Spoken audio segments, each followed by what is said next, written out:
Thank you for staying with us on the Entrepreneurial SME. For this special broadcast, Sibusiso Ngwenya, Managing Executive at Telkom Financial Services, the CEO of Small Business Institute, John Dludlu, and joining us on Zoom is Chief Investment Officer of Business Partners Limited, Jeremy Leng. Please get in touch with us on social media and let's keep the discussion active. Jeremy, I start with you on this section and say, the Minister Korongwane had some nuggets that looked promising for SMEs in his speech this year. Some of those I know were very buoyant that something's going to happen. What stood out for you in that budget speech that would say we are on the right track? Yes, I think with specific reference to SMEs, there were a few incentives, especially considering the current challenges they face. So I thought that was very relevant. The first of which was the tax incentive for any renewable project investment spend, where they can claim up to 125% tax deduction for renewable energy infrastructure spend in their business, and that's available for a 2-year period. Very relevant. And together with that, also reshaping. There was not too much detail, but it looks like they're reshaping the bounce back loan scheme to provide some form of first loss to the extent of 20%. That's what he mentioned, for any loans related to solar related projects. Now, that's quite a positive move because it does start to bring the private sector to the table in terms of funding, de-risking the total loan somewhat by providing a form of a guarantee for the first 20% loss if things go wrong. So that for me is a positive move. I think about 5 billion rand has been made available for that tax incentive. Another positive move is lots of informal businesses trying to move them, make them bigger, better, and trying to move them into the formal business segment. And 2.8 billion rand has been provided for that in terms of township and rural SMEs. And I think that's also a positive move because supporting them in that manner makes their businesses better, creates more wealth for them. They start to employ more people. We start to incorporate them in the tax base from which more and more benefit derives. So there were a few positives for me. The question mark for me, Rams, in the delivery and execution once again. So I think I'm hopeful that it does come off very, very well. But that is where we got it wrong in the past. So good noises being made, good schemes being provided and designed, lots of work in the execution and implementation. What the detail come from the Department of Small Business Development itself? I suppose the minister paints a macro picture and then departments come in and say, on this thing that we've been offered, this is how we're going to do it. And National Treasury, of course. I think the good thing that has been different from the period of COVID is at least government is now listening to the ecosystem. It is consulting, especially National Treasury takes on board ideas. And I was rather surprised by the speed with which they moved to repurpose Bounce Back 2, because that's exactly where the problem and pain points are for small business owners. How do we get off the grid? If you're a big business, you just get off the grid quite easily overnight, but not if you're a small business owner.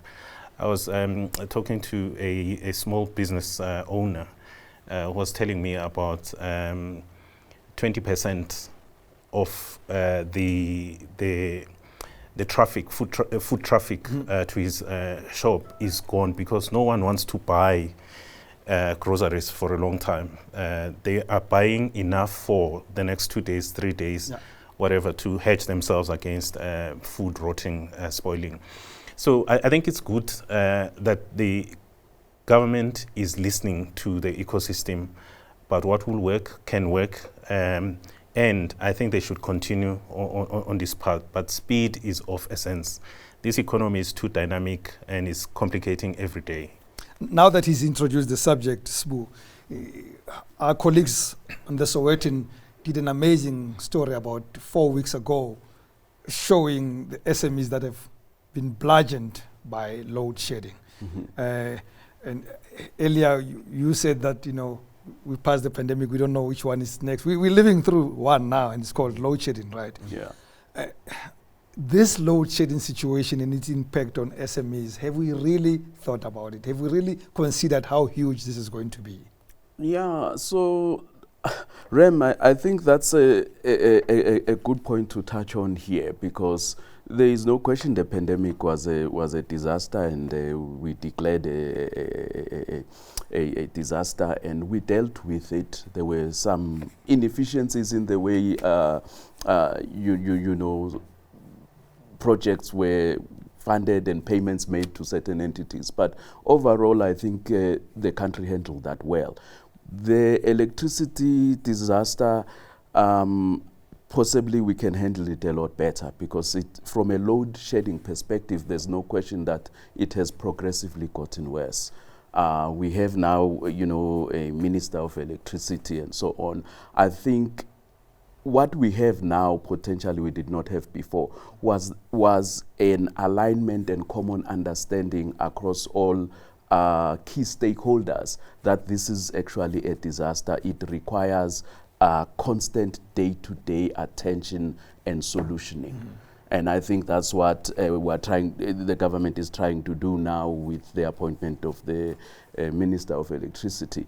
But there is no question that the impact on a small business of load shedding is probably not well understood at this stage. I'm sure John will put out some papers in the coming months and as years. A think tank. Yeah, as a think tank to show. There's no question. It's been a monumental disaster, and probably what is making it even worse is the very fact that small businesses are only starting to recover from the pandemic, and now they find themselves in a new one. Yeah. You wanted to come in there? Yeah, I just wanted to say, to urge speed again and vigilance. The period we are in now is a fairly dangerous one. I'm not asking for reckless lending and extension of money, but I'm saying we may not be talking about the small business segment of the economy, so small business owners, entrepreneurs, if we don't move with speed. Yes, we have a history as a country of corruption, a lack of capacity to execute, but we really have to move with speed to save those small businesses that are still standing at this moment. Don't over-design this. The simpler, the better. Let's get the money out there to those who need it. This cost of living crisis is a huge, huge threat to our social stability. That's on government side. Could we, for a minute, Jeremy, look at what the private sector could do to help SMEs also mitigate this problem? John spoke earlier about how they've already started doing some mitigation programs with their own solar projects or whatever other projects are there, so that they keep going, they keep the lights on literally. Is there an opportunity for that to be extended to SMEs by corporates, right, by private business, not by government in this case? Yes, I think maybe just to add on to a few of the comments and then move into your question. I think when you sit in front of an entrepreneur, you see the pain in their eyes, because the direct impact of load shedding, we often say in public, SMEs are impacted. But if you get into the detail, you're talking at levels of lower levels of turnover, shrinking margins, increased wastage and repair costs, job losses, a willingness to find alternative energy supply, but no funding that they have in their own reserves, and they are looking for programs that appeals to them. Absolutely, I think the private sector should come to the party. Government has put some policy frameworks in place that does assist the private sector in making it easier for them. After an announcement like this, Rams, you will see within a relatively short period of time, the private sector will start to develop programs that will support this need, and that we should start to see being rolled out in due course. So I'm already aware of some of them. So that is normally the sequence of events, but I cannot but emphasize an absolute need for this for SMEs right now. I want to introduce something here, Johnny. It's a very difficult one for me, because the organization I'm about to mention are not here. They're not here, right? They're not represented here. In transforming the economy, a lot of private organizations have gone out there to create opportunities for SMEs, right? But during the pandemic, something else happened. A lot of guys that got franchises, specifically from a big chain, Pick n Pay, had to shut down. And it has been a very sad story. Could it have been done better to a point that the private sector, and I don't want to pick on Pick n Pay, but in the pun, could it have been a situation where they say, we all have gone through this thing, instead of taking the hard line of saying we have to shut down, it didn't work, you couldn't trade, you owe us R1 million or whatever, 10 million rand, could there have been a middle ground? Because I imagine the guy who runs a Pick n Pay in Kagiso on the West Rand, he's not only a business person, he supplies a community that creates jobs, that creates opportunities for other people. Yeah, Rams, it's dangerous because I'm not familiar with this story, but I am familiar with the fact that over and above COVID, there were other circumstances that made the situation worse for small businesses, including the relationships with big business, such as the floods, the civil unrest in parts of KZN and Gauteng, and floods again. And then the situation started happening. What we always say is, we say, please talk to your customers in times of crisis. Talk to your business associates. Your creditors. Let your creditors, your bank, before you pull the plug on them. So I don't know the circumstances around this particular case, but I do know that there were instances of opportunism as well, that people found very quick ways of making money. And as a chief accounting officer of an organization, you need to stop the situation from getting worse. I'm not saying, I mean, we saw a growth of another industry, the invoice discounters. What invoice discounters do is to fulfill your COVID tender of PPE. You don't have money because government has not prepaid you, or it will take long. So you go to someone else and they advance you this money, but they take a portion of it when you finally get it. And really the margins are eaten away. So it was a very difficult situation. Sbu, I know Telkom Business currently has in place a program to assist SMEs, not only from an efficiency and scalability point of view, but also adaptation to this thing called the fourth industrial revolution. What are we talking about there? Look, Rams, as we spoke about, I mean, the fourth industrial revolution is about joining the digital economy, right? As a provider of products and services, a small business needs to respond to that. The consumers are demanding it for all kinds of reasons. From a Telkom perspective, we do have products that are aimed at that. We can help a small business set up an online Why is shop, the take-up slow? Because these things are not new, right? Is it a trust thing? Is it an education thing? What are we battling with? I think you are right. I think trust and education go together, right? In a sense, I must know who I'm dealing with before I can trust them. And, people need to be educated that they can trust the technology. It's on both sides, right? I can set up an online store. That doesn't mean I'm going to get traffic. Somebody is going to say, but, I'm seeing this online. If I buy it, is that what will land at my front door? I don't know. If I've not done it before, I don't know. The only way of crossing that bridge is that I need to be given enough information to trust to make that first purchase. If it lands there and it's what I wanted, what happens? I use it more because it's really convenient. I mean, imagine purchasing a heavy item. It's very difficult to carry that around in public transport. Yes. It is simply much better for it to be delivered at your front door. Yep. You can't beat that. And it could be done by a middleman. You don't have to do it yourself. Yes. You can create it and a middleman can deliver. 100%. So that service is extremely efficient. The issue is to bridge that trust deficit that exists, and I think it's, providers need to educate the customer. They need to offer guarantees. Something that says, if it lands at your front door and it's not what you bought or you've changed your mind, just tell us to pick it up and we'll come pick it up, no questions asked, right? Yeah. That helps a lot in bridging trust. And of course, hopefully, if the store is worth its salt, it will send exactly what you bought will be exactly what you get at your front door. And therefore, that will make you a returning customer. Yeah. Yeah.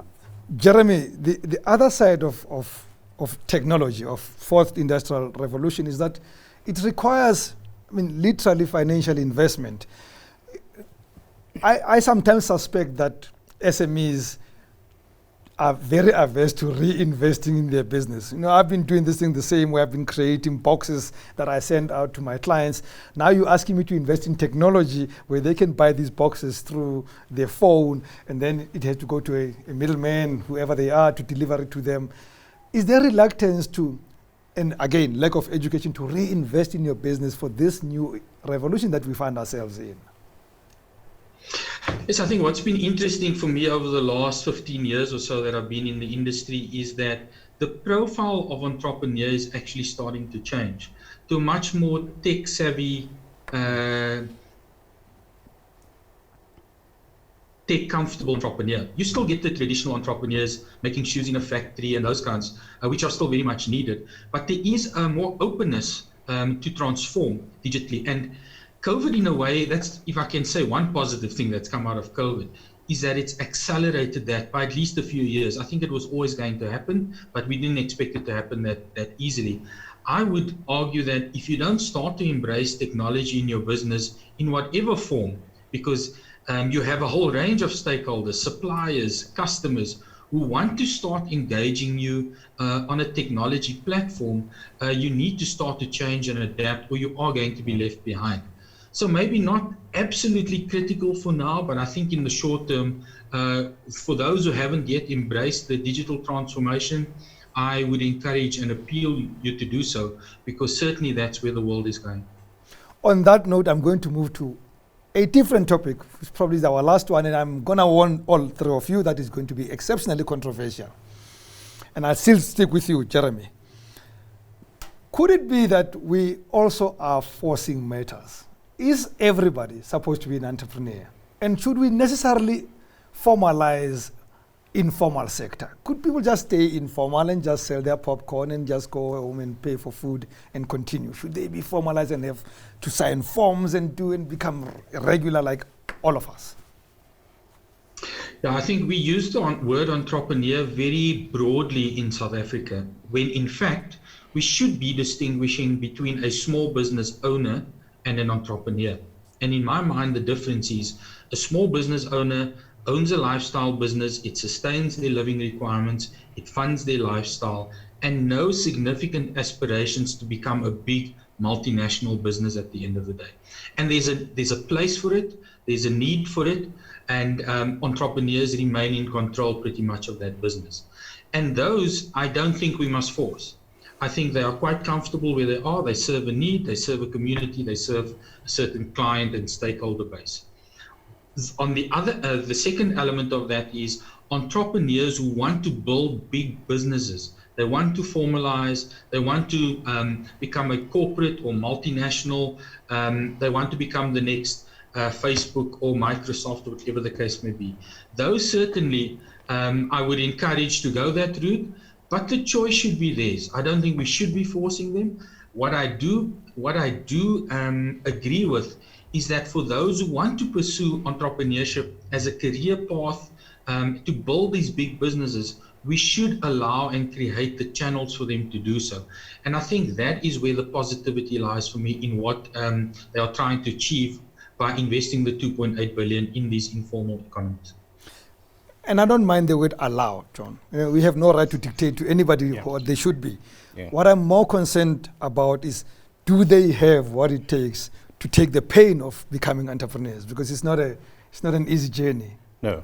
So, Rems, you and I come from journalism. We come from... I'm still there. Writing. I'm still there with my one foot, and the other one is out the door. Can it be taught? I don't think so. You only develop what already exists there. Shakespeare could never be taught, right? Yeah. Entrepreneurs are the same. Let me make 3 examples. Richard Mabote leaves teaching to start a business, right? That's an entrepreneur. And most times it is people who use their life savings and take chances, and sometimes use friend and family money. They don't go to banks. We have to allow those people to take chances in the economy.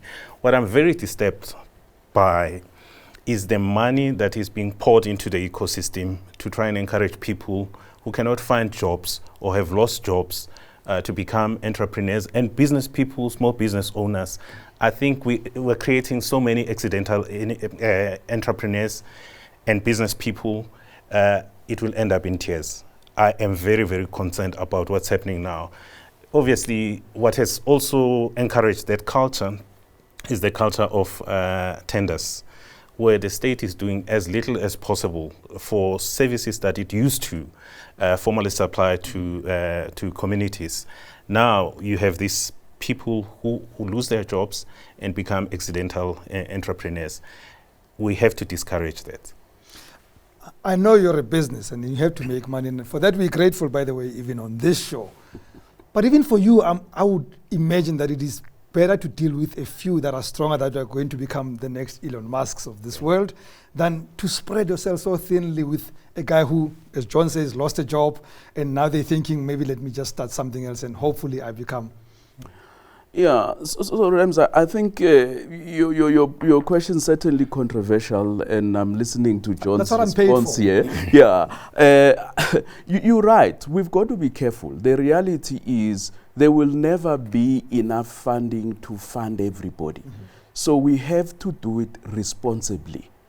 Doing it responsibly means you identify the pockets of success, and part of the criteria for that is the person, the management of the team has got credibility. They've done this thing before, you know, or it's their first one and it has a track record of operation, right?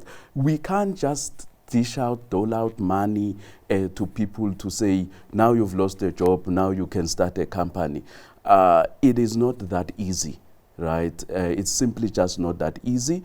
And in fact, it's probably counterproductive in the long run, because, you know, the system requires the money to return so that I can continue to provide assistance to others. If the money does not return, the scheme will simply stop. So it's very important that we back the right guys so that the money returns and we're able to back more of the right guys. And Jeremy, I want you to be the last one I speak to on this one. The point that Sibu is speaking about, I want to pick up on that, because I feel that, you know, trying to fund concepts and these broad ideas and these wonderful, you know, heartfelt ideas miss out on one important thing. Can't we go for the jockey? Can't we go for this guy who's John Dludlu, who's done amazing work over the years? He's got scars to show. Yes, he's battled, he's lost money, but we know there's potential. He's shown his skin in the game. Yeah, I think some of the most successful entrepreneurs have fallen a few times and learned lots in the process. I think the key things in terms of backing the jockey, and that's very much even in our own business, as equally important as the business opportunity, we look at the people. And we look at them from a few perspectives. The one is, do you have relevant technical skills that matches the business? Because you can ill afford to make mistakes, okay?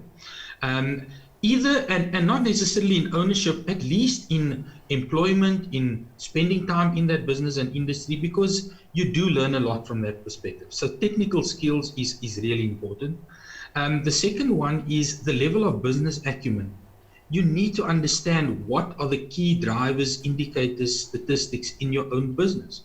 You cannot run a business, sure, for the first year when you start, it's easy enough to know if there's 3 people that owes you money. Try 300 and you've got a very different business.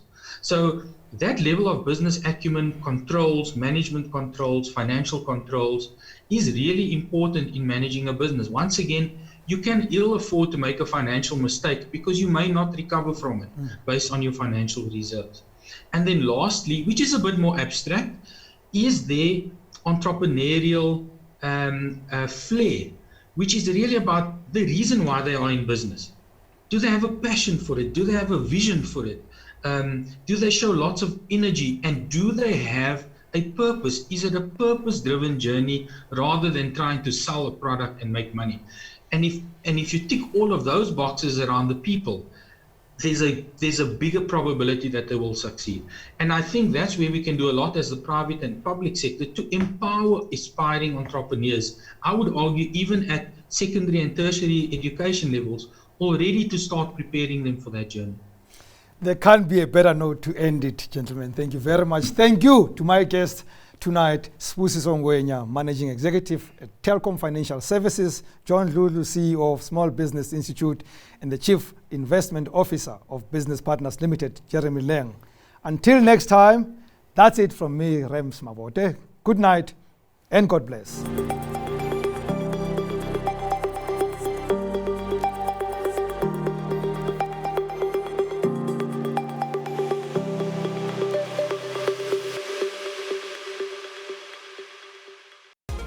Telkom Business, behind South African businesses' drive to thrive.